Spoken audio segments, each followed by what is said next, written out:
सचिन कुंडलकर हा एक असा लेखक दिग्दर्शक आहे जो प्रयोगशील आहे आणि मानवी नात्यांमधले भावबंध ताणतणाव रेखाटणं ही त्याच्या कलाकृतींची वैशिष्ट्ये आहेत. आता अय्यासारख्या हिंदी सिनेमात त्याचे प्रयोग जरा जास्त झाले होते, पण मराठीत त्याने केलेले जे सिनेमे आहेत ना ते नेहमीच्या धाटणीचे नव्हते, नाहीत. त्यामुळेच ते वैशिष्ट्यपूर्ण ठरतात. वजनदार या सिनेमात सुद्धा टायटल्सलाच त्याने हे सांगण्याचा प्रयत्न केलाय की पुढे जो सिनेमा दिसणार आहे त्याचा नीट आस्वाद घ्या. हा पूर्ण जो टायटल सिक्वेन्स आहे ना तो अजिबात मिस करू नका. सुरुवातीपासून सिनेमा बघा. सचिनच्या दिग्दर्शनातली जी दृश्यात्मकता आहे, कलात्मकता आहे, सौंदर्यदृष्टी आहे, सगळं तिथे एकवटलेलं आहे. वजनदार हा सिनेमा घडतो पाचगणीसारख्या शांत सुंदर ठिकाणी, मुंबई पुण्यात नाही. गोष्ट आहे पाचगणीमध्ये राहणाऱ्या दोन मैत्रिणींची, कावेरी आणि पूजाची. कावेरी म्हणजे पुण्यात मोकळ्या वातावरणात वाढलेली, पण आता मोठं घर, मोठं श्रीमंत कुटुंब आणि रीतिरिवाजात येऊन पडलेली. आणि पूजा खूप हुशार आहे, स्मार्ट आहे, पण आपण जाड आहोत या न्यूनगंडात ती गुरफटलेली आहे. बरं, या दोघी छोट्या शहरात राहत असल्यामुळे अशा ठिकाणी झालेले जे आर्थिक सामाजिक बदल आहेत ते सुद्धा प्रेक्षकांना कळत राहतात.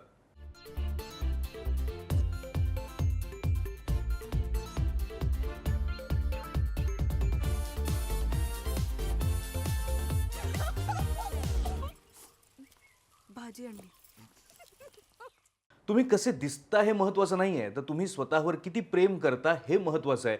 हे सचिनला या सिनेमात ठासून सांगायचं आहे. जाडेपणाशी संबंधित जे ताणतणाव आहेत त्याचा आलेखच त्याने या सिनेमात मांडलेला आहे. पण त्याचबरोबर आपल्या समाजात होणारी बायको कशी सडपातळ बांध्याची वगैरे असावी असं जे खूप असतं ना, ती पुरुषी मानसिकता सुद्धा सचिनने प्रेक्षकांपुढे ठेवलेली आहे. एकदा नीट बघ हर्षद आणि सांग स्वतःला की मी एक सुंदर मुलगी आहे. हाऊसवाईजना व्यायामाची काय गरज असते? जो माणूस सहन करतो त्याला त्यातनं काहीतरी सापड. उगाच मला बरं वाटेल म्हणून बोलू नकोस. सिनेमातला विषय आजचा आहे, पण तो नीट फुलत नाही.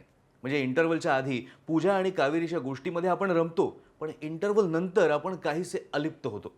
पटकथेत काही त्रुटी आहेत, पण हे सगळं सावरलंय कलाकारांनी. म्हणजे प्रिया बापट, सई ताम्हणकर आणि सिद्धार्थ चांदेकर यांनी खूप मनापासून काम केलंय. आघाडीच्या अभिनेत्रींसाठी वजन वाढवणं किती कठीण असू शकतं, पण त्यांच्या या कन्व्हिक्शनमुळेच सिनेमातला आशय प्रभावीपणे पोचलाय.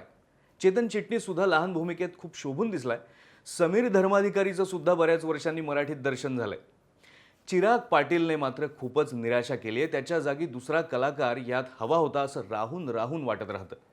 बाकी मिलिंद जोगचा कॅमेरा असेल, अविनाश विश्वजितची गाणी असतील, अमित दिवेकरची वेशभूषा असेल, या सगळ्या तांत्रिक गोष्टी सुद्धा उत्तम जमून आल्यात.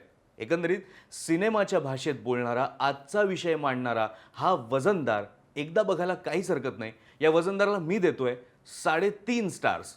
वजनदारमध्ये सई ताम्हणकर आणि पूजा बापट या दोघी वजनदार आहेत. तसंच यूट्यूबवर 2 वजनदार चॅनल्स आहेत, फिल्म कंपॅनियन आणि अद्भुत. म्हणजे मोठमोठ्या सिनेमांचे रिव्ह्यूज, मोठमोठ्या स्टार्सचे इंटरव्ह्यूज, अशा सगळा वजनदार मामला तुम्हाला यूट्यूबवर या दोन्ही चॅनलवर बघायला मिळेल. तेव्हा फिल्म कंपॅनियन आणि अद्भुत हे दोन्ही चॅनल्स नक्की सबस्क्राईब करा.